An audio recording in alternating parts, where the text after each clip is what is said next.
В сети завирусился видеоролик. На кадрах высокопоставленный чиновник движения «Талибан» Амануддин Мансури. Он был губернатором провинции Бадахшан, пока его не назначили командовать 217-м армейским корпусом Умари.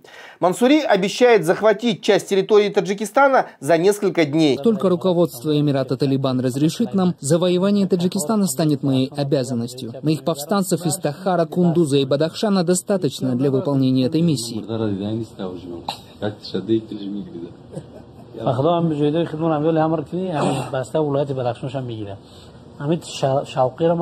Богом клянусь, мои солдаты готовы захватить их Бадахшан за считанные секунды. Они так жаждут такого приказа. Единственная проблема – это русские, хотя они сейчас застряли в войне в Украине. Бог их проклял, их там сломили.